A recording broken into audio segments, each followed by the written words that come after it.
are standing on the shoulders of the ones who came before us. Welcome to the forgotten history of women's suffrage.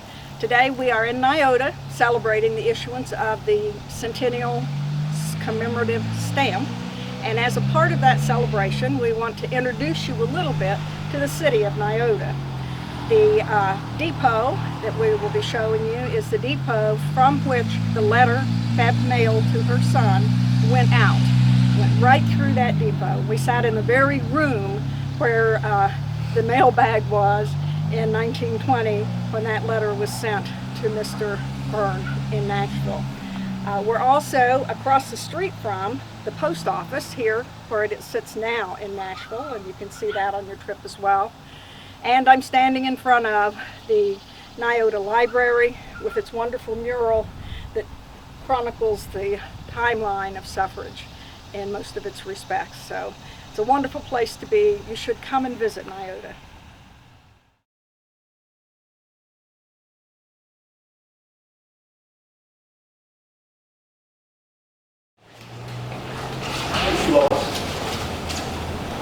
I remember back in 86, 88,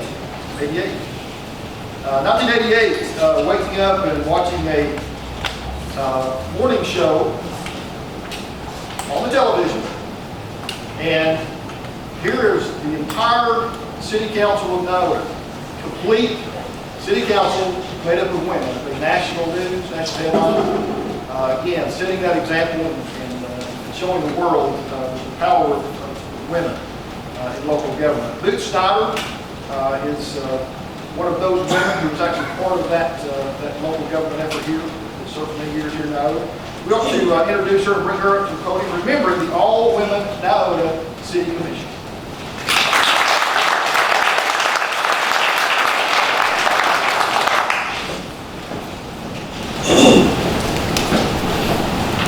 Something funny that I want to tell before I even start. But I remember it was after I was on the all-female city board. And I started going to the city meetings. And I was threatened at different times that I would be put in jail if I said I had to work. Well, I remember Lois's husband, and she may not remember, Joe. He said, Boots, don't you worry about a thing, because if you get put in jail, I'll be the first one there to get you out. See, we weren't, and people did not want us women, especially if you had already been in the government work. They did not want you to get up and talk and say anything. But I've always been, I am not a speaker, but I love to talk and meet people. And I have met a lot of nice people, and a lot of them are sitting here tonight. And I'm not calling names, because if I did, I would leave somebody out.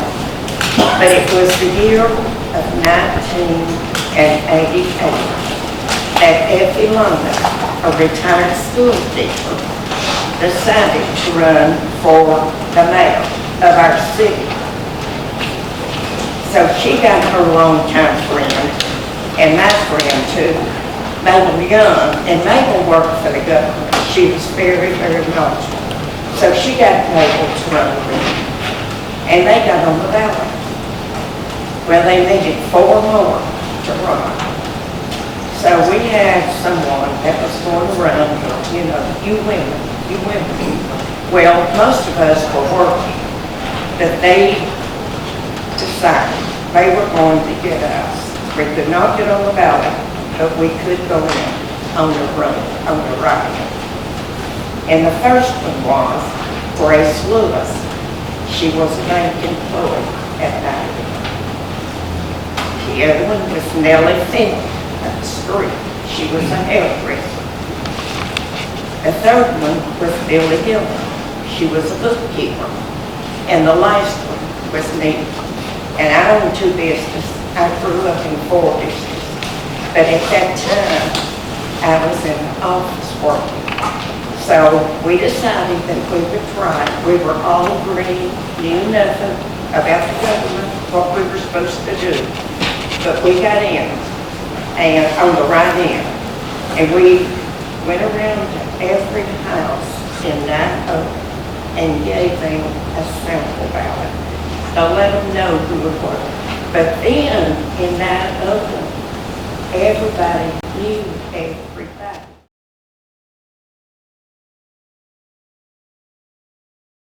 Talk about the water, the streets. There was so much to do.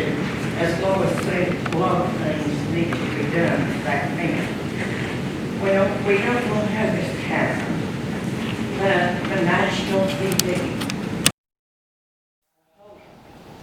So they came to our little city. They even went to our house, somebody else's house. And then there was Chattanooga and Oxford newspapers. And Good Morning America. So we were on all of it. No expense to the city. There was 3, and that is it showed Hollywood. I was one of them. And the mayor was one, and we had another commissioner. And we really learned a lot. Now, I'm not intelligent enough as these guys, so they so here, to get on the national, the Senate, all of that. But I really enjoyed them on the city of Niota. And I would encourage any lady, any age, and I can see a lot of stuff back there that would be good to get on, start with your city, and go on up. Well, it's sad for me today because I am the only one of the 6 women that ran for this job. I'm the only one that's left.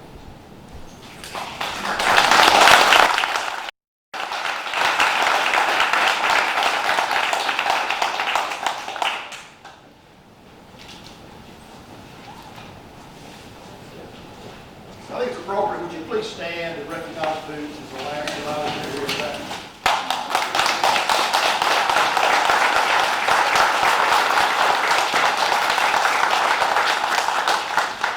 Thank you. Tennessee is fortunate to have Marcia Blackburn serving the United States Senate as the first female United States Senator from Tennessee. Kelly Puckett is here to make remarks on behalf of Senator Blackburn.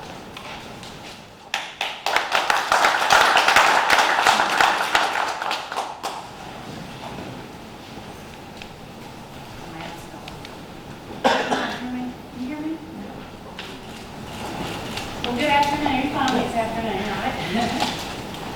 It's an honor to be here today to serve and to represent Senator Blackburn. Unfortunately, she could not be here with us, but she's certainly here with us in spirit. One of the things I started thinking about is when I started to think about what we're going to talk about today, everyone knows the history. So I decided this should be a message from us and from Senator Blackburn of thanks. I have had the great privilege to serve under the first ever elected female senator in the United States Senate. And working under her has been an honor.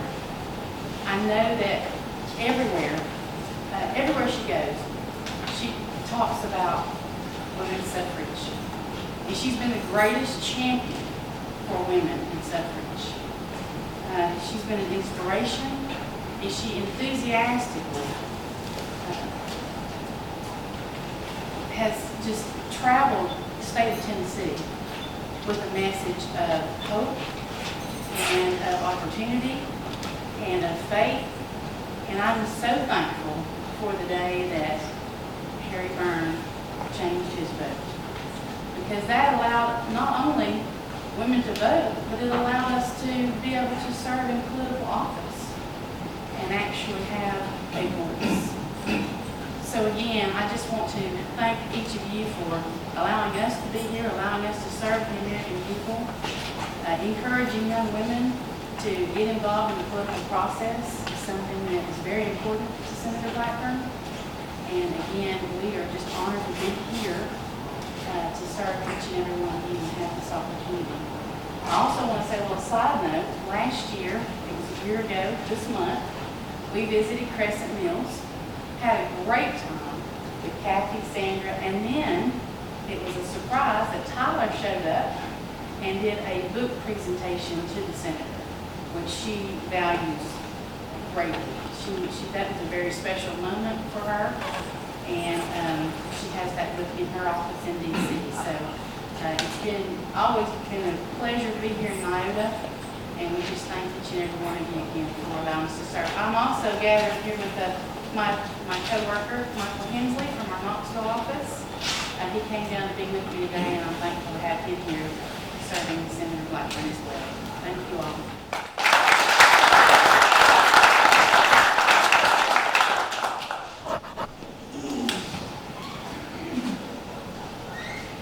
Maxie Gerner has been a staple at the courthouse for some time. She currently serves as field representative for Congressman Chuck Fleischman. She formerly served the same role under Congressman Jimmy Duncan. We welcome her to the podium at this time to talk about the impact of women's vote on political policy.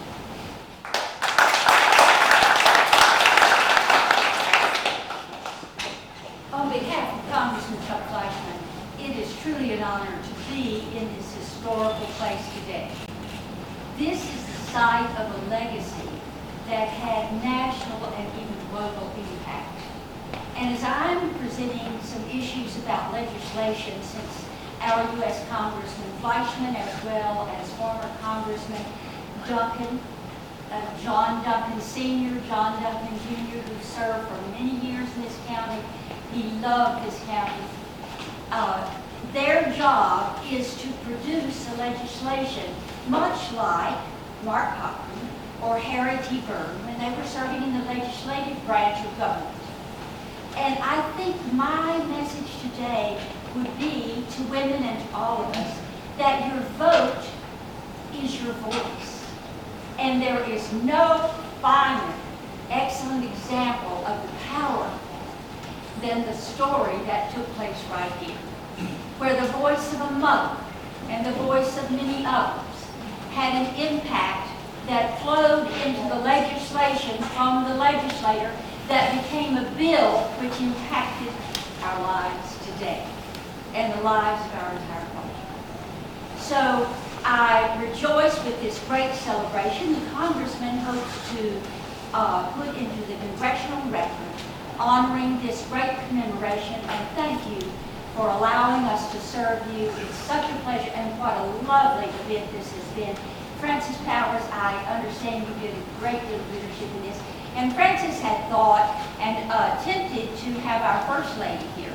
I'm sorry Melania was unable to be here, but Francis, she certainly sends her congratulations and her gratitude. Thank you all.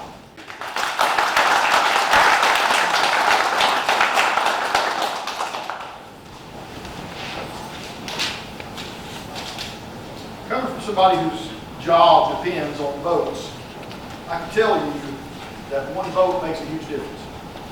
And I've been blessed to never have a close race, but I can promise you that one vote truly makes a difference to an elected official, and certainly makes a difference on important issues. We have with us Senator Becky Duncan Massey from Knox County, who's going to talk about how one vote makes a difference.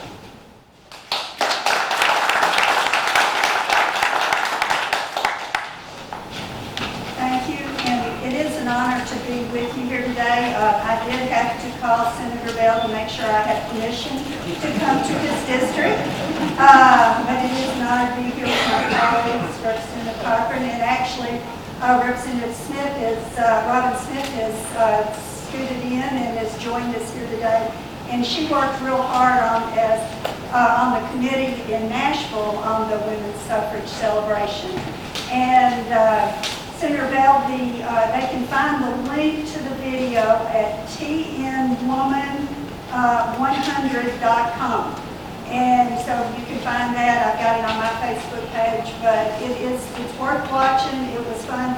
I sat in for, I played a House member from Knox County who voted for suffrage. Actually, all but one of the Knox County representatives voted for suffrage. But what was interesting, though, as typical, the Senate is usually a little more efficient, and we overwhelmingly passed it in the Senate. So it wasn't even anywhere close. It's interesting. I came down here with my dad, the late John Duncan Sr., back and met here at T-Burn and came to the hosiery mill. And then I was here for the 75th here in the depot with my mom and representing my brother. And actually, I think when I met Harry T, I didn't really realize the significance of the vote. Hadn't been schooled in the history, basically. But when I came down here for the 75th, that was really when I learned the rich history that not only Niota, but Tennessee played in that groundbreaking legislation. Mayor Gentry, just one, I believe, I've always been told, I haven't checked the veracity of it, but that Scott County actually declared war on Germany. And they actually seceded from Tennessee because and there's never any history of them having a peace treaty or rejoining Tennessee. So I'm not sure that Senator Yeager's votes count out of Scott County, but my dad was from Scott County. But it's just as we're getting ready for this upcoming election, I think it is important that everybody knows that one vote does make a difference. I know a number of folks have mentioned that, but just to give you some examples, and I think we'll get a train coming. So one vote kept Aaron Burke from becoming president and made Thomas Jefferson president.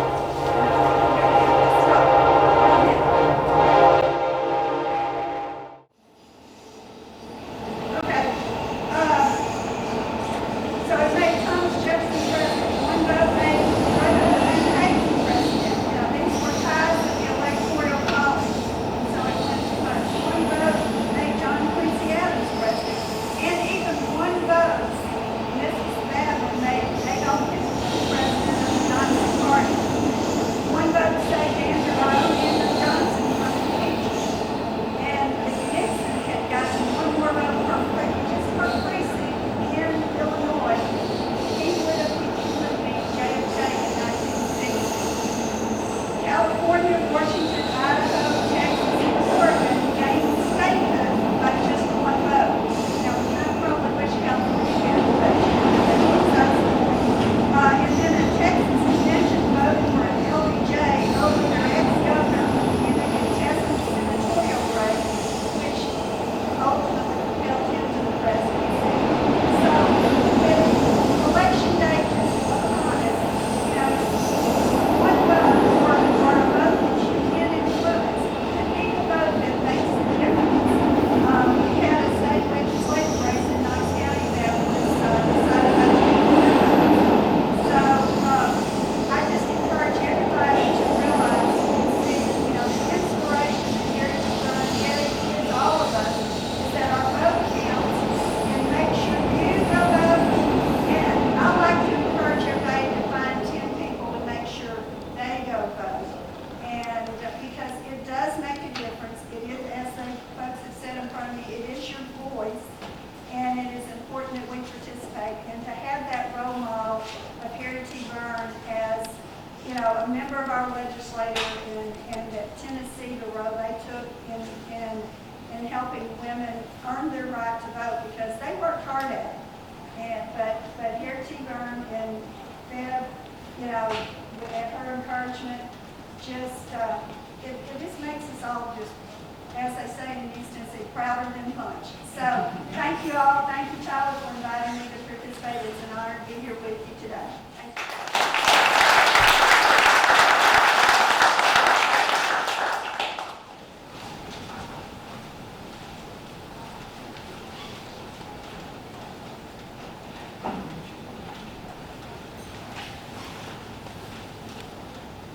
I love doing events in Niota and Eaglewood because a train is going to come through every time. Stephanie and I always tell the story when that happens. We were in the middle of our wedding ceremony on Jackie Francis's lawn.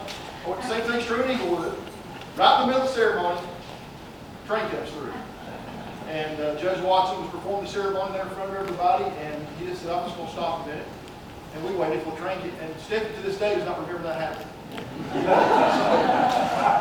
Senator Master, we consider it an honor, whoever's at the podium, when the train comes through. So it makes the occasion definitely important and special. So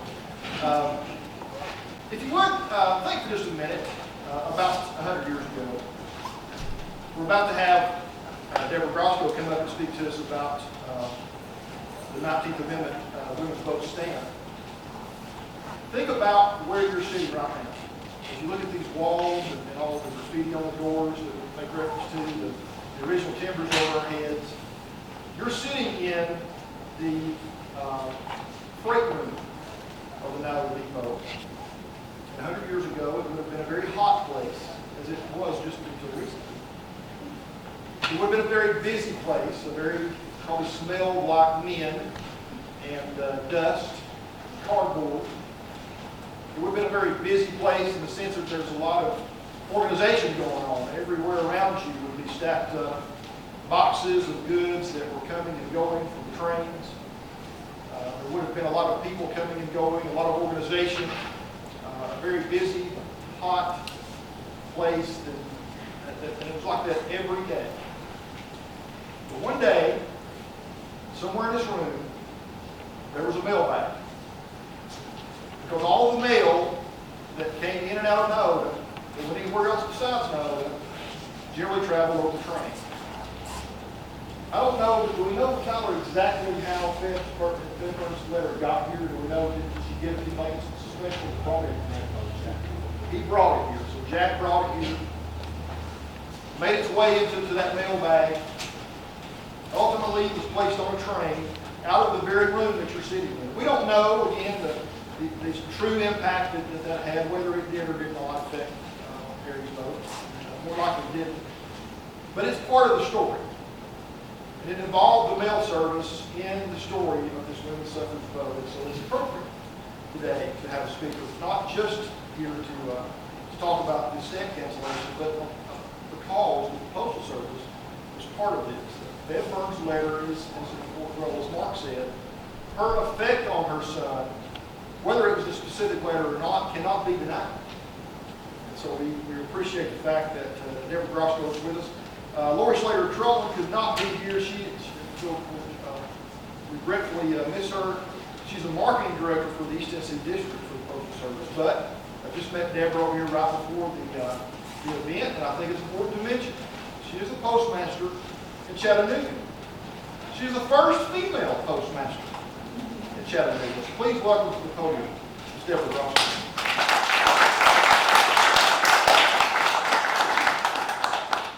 Good afternoon. She says, I'm really happy that I have to be Senator Massey. I'm nervous enough as it is. So I really don't need a train coming through for me. I was asked last minute to come here, so first of all, thank you for having me. It actually was a great honor to be asked. I want to thank the postal workers that are back there serving and doing the first edition stamps and stamping everything, Francis, retired employees and things like that. It takes a lot for our organization to do things like this, so thank you very much for your guys' time. Thank you for everybody that came here today for the unveiling of the stamp. On behalf of more than 630,000 women and men of the Postal Service, it's our honor to be with you today for the unveiling of this truly special stamp. Like I said, I'm the first female postmaster in Chattanooga, so I feel very honored when somebody told me that I didn't really pay attention and was coming in to do a job, so it was kind of nice to hear that factor. It's for things like this that make it possible. So after more than 70 years of organized struggle that began at a women's rights convention in Seneca Falls, New York, in 1848, the 19th Amendment was officially added to the U.S. Constitution on August 26, 1920. The stamp that we're about to unveil celebrates that momentous day and hard-fought achievement. Inspired by historic photographs, the stamp features a stylized illustration of suffragettes marching. The clothes they wear and the banners they bear display the official colors of the National Women's Party, purple, white, and gold, which comes from the yellow rose that people are wearing. The stamp includes the words Women's Vote, the 19th Amendment on it, and shades of purple beneath the image. It also has Forever in U.S. Stamped on it as well at the bottom edge. The Kessler designed the stamp, the art director, and it's being made as a forever stamp for us. And a lot of you that don't understand forever stamps, anything we sell now over our window is forever. So you don't have to walk up and ask for forever, by the way. It's good no matter what our first stamp postage is. So a lot of people aren't sure of that. It is with great honor today that I was asked to come to do this. So we're here to unveil this stamp, and I know there's some family members that want to come up, stamp for this centennial ratification of the 19th Amendment. And thank you for having me present for this.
I just want to say one more thing, that not everybody's dream gets to come true. My first one was 25 years ago when I helped do this thing.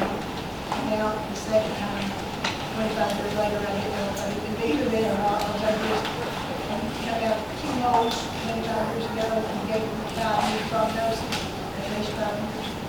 I'm still here today, and thanks to his vote, and I'm not to be in the position I was in for 22 years postmaster. And I would thank you very much.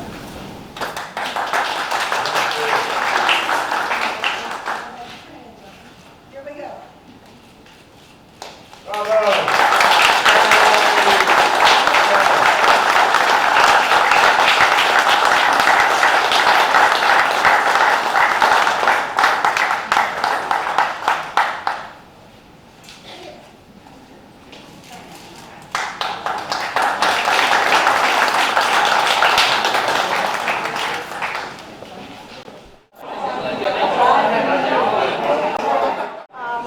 Why don't you tell our watchers,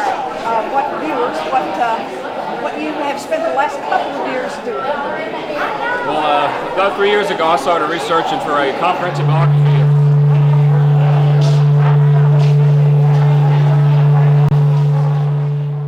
Spent the past 3 years researching for a comprehensive biography of Harry T. Byrne, because his career did not end in 1920, although his vote to break the tie to ratify the 19th Amendment was something he could never top. But as far as impact for the country, his career continued on in politics in Tennessee for a long time. And I'm glad to have the book out in time for the anniversary. You have a special relationship to Harry T. Byrne. Can you tell our viewers about that? Yeah, he was actually my great-granduncle. His only brother, Jack, was my great-grandfather. And his my cousin, Harry T. Byrne Jr., the only child of Harry T. Byrne, was a good friend of mine who I really miss and I wish was here with us today. So. Oh, I'd love to have him here, and you as well. So what inspired you to go to all the trouble to write a book? That's a lot of effort. Oh yes, well I wanted to find a way to celebrate this anniversary and to have his whole life in a single source of his local record, and I also wanted to set the record straight on some of the myths about how he wasn't voting no, he was actually voting the table, and then there's a myth that his mother's letter was admonishing, and it wasn't. It was just a letter of advice from a parent, and also that after the vote, he wasn't in any real danger. He wasn't chased down by a mob. The people that were really in danger were the women who marched and protested for all those years leading up to 1920. So I want to set the record straight and find a way to celebrate this anniversary. Well, there was certainly a lot of angst in the legislature the day of the vote. And as I understand, there was quite a bit of emotion on both sides showing right after the vote. Oh yes, after Harry passed the deciding vote, it was just pandemonium. There were a lot of people on the anti-suffrage side, including women, surprisingly enough, very, very angry. And, the governor actually asked Sergeant at Arms to keep an eye on Harry just in case he got hurt, and thankfully no one tried to hurt him. But they tried to hurt his reputation. They accused him of taking a $10,000 bribe. And then they try to say he was a draft dodger during World War I, trying to derail his career. But thankfully, the women from this county registered to vote and put him back in office by 300 votes. And who was the first woman to register in this county? Well, my great-great-grandmother, Feb Insminger Byrne, or as they referred to her back then, Mrs. J.L. Byrne, received the first voter registration card for the 1920 general election in October 1920. The card, which is at the McClung Collection in Knoxville, says his registration number is 1, his civil district is 1, his precinct is 4, but she got to vote for the first time in her life at age 47. Got to vote for her own son. Yes, voted to re-elect her son, yes. That had to be a really amazing experience. Were you able to find out much about what Feb said about the events after the event? Well, the way she conducted herself is something I've always admired. I would not have had that kind of patience or grace or dignity or composure, but people came to her house trying to say, you need to get your son to recant, admit he's a fraud, that he was bribed, and she said, no, I'm not going to do that. And I don't care what people think about me. I don't care what they think about my son. I know what he did was right, and I'm proud of him. He's covered himself in glory. And she didn't really go around seeking on fame after this. They had to come to her, and they wanted to talk to her. They had to talk to her while she was working on the farm. She just loved the farm life, and she wanted to have a voice in her government, and she was finally able to do that, and she got to go out and vote. Did she ever participate in the parade, to your knowledge, the suffrage parade? Not to my knowledge. I do know that there was a women's organization in Athens, Tennessee, here in Green County, the Browning Circle, and it would not surprise me at all if she had attended some of those meetings, because Lizzie Crozier French of Knoxville, one of the suffragists, actually spoke at that Browning Circle meeting, I believe in 1914, and I would not be surprised if evidence comes up one day that Feb attended that meeting. But although she wasn't an activist in the sense that we think of it today, she was keeping up with the suffrage movement in the newspapers. She was a staunch supporter, and when it really mattered, she made her views known to the person that mattered most, right in the nick of time. And fortunately, she had a special access to his ear at that time. Wonderful thing. So, what do you think the lessons are for today from that story of Mary Byrne and the passage? One lesson, of course, is, defer to the wisdom of your parents, even if you're already an adult, and to, no matter if you're from a humble background and you don't have a lot of name recognition and you're young, get involved, not just register to vote, but actually vote, run for office, and you're going to find yourself in a position to enact a lot of legislation that's relevant to your life locally. And that's what he did. This wasn't something that was done by the Supreme Court, or executive order. This was something done properly by the amendment process in Article 5, and that involves the states, and he knew that. So that's the lesson. Pay attention to local government, because they have affected your life in many, many ways. And also just remember that this is something that was exclusive to just the white landowning men in our country. Thankfully, it's gotten to be a lot more equal since then. And don't just throw it away. Get informed and make an informed decision, and vote for what you believe in. Okay, and what would you say, can you compare, or is there a comparison between the atmosphere in the 2 weeks in the House prior to the actual vote and the political atmosphere we have now? Well, when I think back to that special session starting on August 9th, you got all sorts of lobbyists from all over the country that are trying to, as Harry T. Burns said, agitate or persuade, depending on if you're pro or anti-suffrage. And, this really crossed the party lines. There were pro and anti-suffragists in both political parties, and things got really nasty. There was actually a lot of robbery, and people got really passionate about this, and they got really territorial too. A lot of people were resentful that a lot of suffragists from out of the state came. Even Carrie Chapman Catt, who was from New York, she didn't actually ever set foot in the legislature. That's not mistaken, because she didn't want to be seen as an outsider trying to get involved, and that happens today still. Passions and emotions get really high, which is understandable over controversial issues, and there's really not a lot's changed there. And like I said, it crosses party lines, and there are a lot of issues still that really get people conflicting in a lot of ways. But I think as long as people vote their conscience and remain civil, which is what the suffragists did, like Carrie Chapman Catt, they will win, and they won. Was there actually a fist fight in the legislature? I'm not sure about a fist fight. There have been fist fights in the past, actually. 1907, I believe it was, Senator Candler, Harry's mentor, the anti-suffragist, actually punched someone. Now, this wasn't over the 19th Amendment, but there's been a history of some things getting a little bit rough. I know Joe Hanover, another great suffragette from Memphis, was actually assaulted in an elevator outside the legislature during the session. So there was a little bit of violence going on. It was a very, very tense time. Certainly was. And was temperance honored during this last part of the campaign? Oh no, not at all. The 18th Amendment had been in effect since the beginning of 1920, I believe, and that didn't stop the Jack Daniels tweet. You know, they drove up from Lynchburg to Nashville and brought all sorts of liquor with them to liquor up all the suffragist lobbyists or the suffragist legislators who were kind of on the fence about it, and they gave them a lot of liquor and other ways to bribe them, and they saw their pledge count dwindle down to 48 to 48, and then Harry cast a tie-breaking vote. So alcohol played a big influence for sure.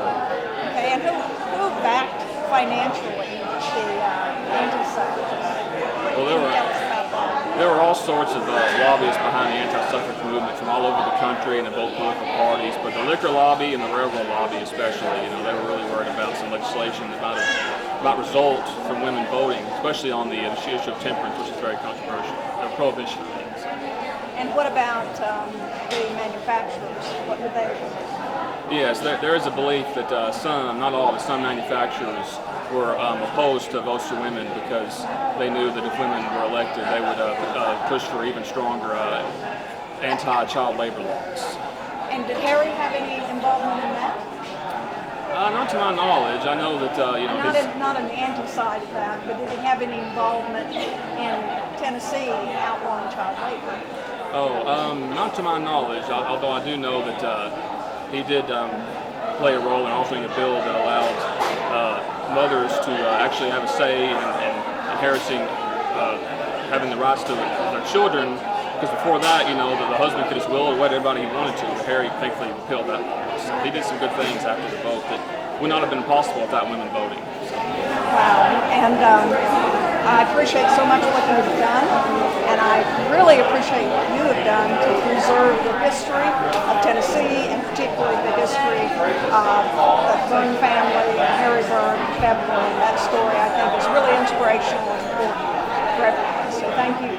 Oh, thank you. Thanks for all you guys do, too, at Suffrage Coalition. We really appreciate it. We're so glad to have you here. Thanks for tuning in, guys. Thrilled to be here.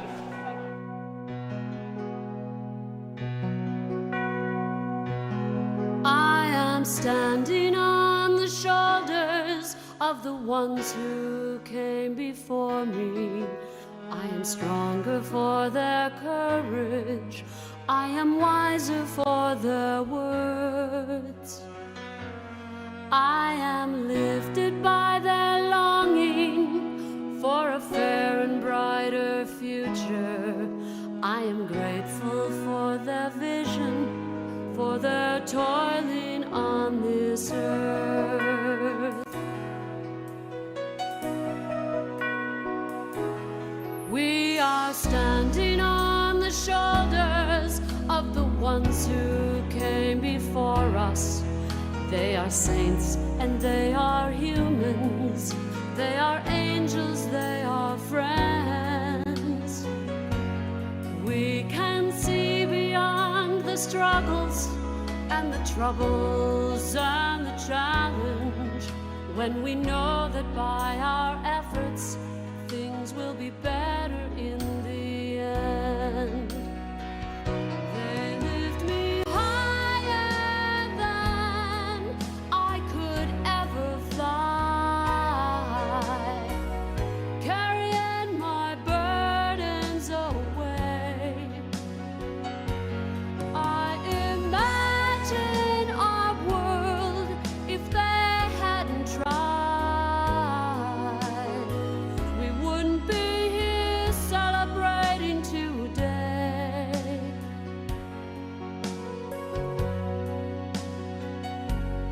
I am standing on the shoulders of the ones who came before me. I am honored by their passion for our liberty. I will stand a little taller, I will work a little longer, and my shoulders will be there to hold the Well, we're here today celebrating the 19th Amendment, which gives the women the right to vote. We are in the city of Niota, and this is where Harry T. Byrne was born and raised.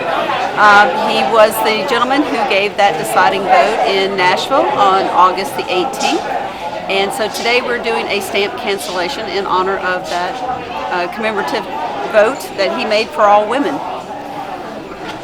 On the shoulders of the ones who came before me, I am honored by their passion for our liberty.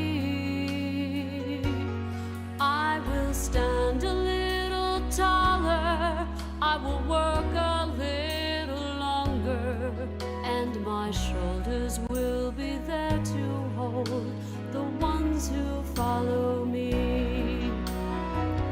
They lift me higher than I could ever fly, carrying my burdens away.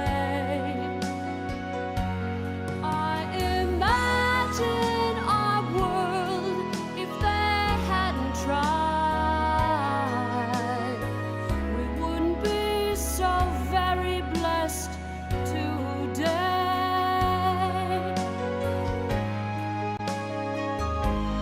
I am standing on the shoulders of the ones who came.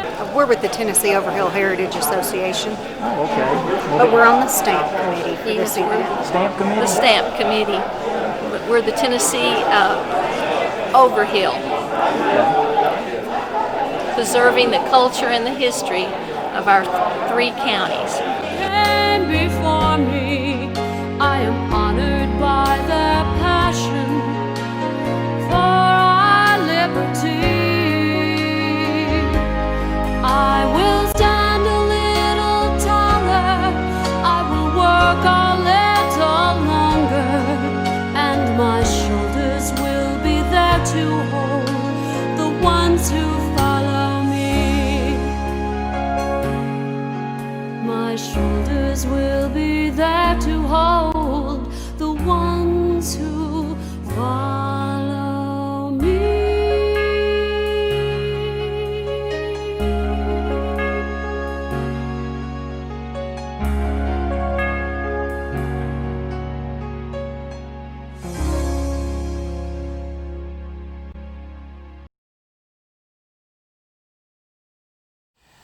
This is the forgotten history of women's suffrage, and today we are honoring Feb and Harry Byrne. Feb, the mother that wrote the letter, and Harry T. Byrne, the young legislator that switched this vote at the last minute and gave us the right to vote. Today we are in Niota at Feb Byrne's grave, and here she is. You can see people have been here ahead of me honoring her with the yellow roses, and we are going to honor her with one of our 19th Amendment signs because we think she deserves recognition for the important part that she played in this ratification process. These are yard signs that we're using across the city this year and in next year, Centennial Plus, to celebrate the suffrage amendment's passage. And we'll place our rose here for Feb Byrne as well. And now we'll go down to see Harry Byrne's grave and to honor him as well. But now we are standing just a little ways from where Feb's grave was, is the grave of Harry T. Byrne, the legislator. We see that we've had people here ahead of us bringing a wreath to also honor him during this important centennial time. We will honor him with the rose, a symbol of suffrage, and with the 19th Amendment votes yard sign, like I hope you see springing up all across the city and county, celebrating suffrage this year and next year in Centennial Plus. And while we're talking about these 2 grave sites in here in Niota, there is a statue in the heart of downtown Knoxville representing Harry Byrne and his mother, Feb Byrne, the Byrne Memorial, that has ensured for us that that history of his story will be preserved and her story will be preserved forever. The purpose of the Suffrage Coalition is to locate the history and preserve it, and we're working on that every day. And we're so glad that you were able to join us in honoring Feb and Harry Byrne.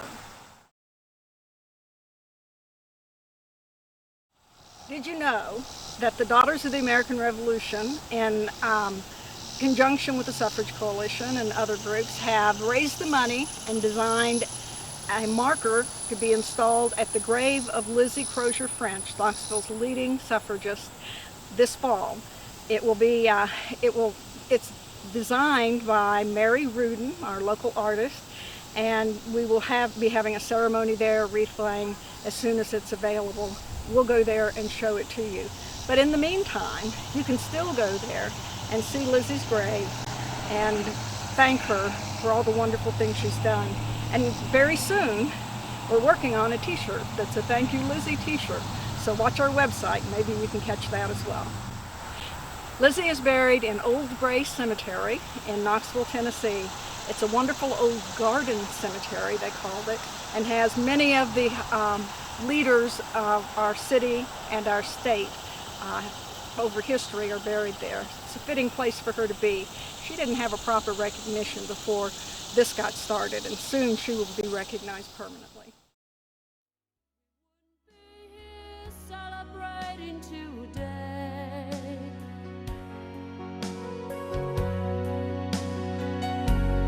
I am standing on the shoulders of the ones who came before me. I am honored by their passion for our liberty. I will stand a little taller. I will work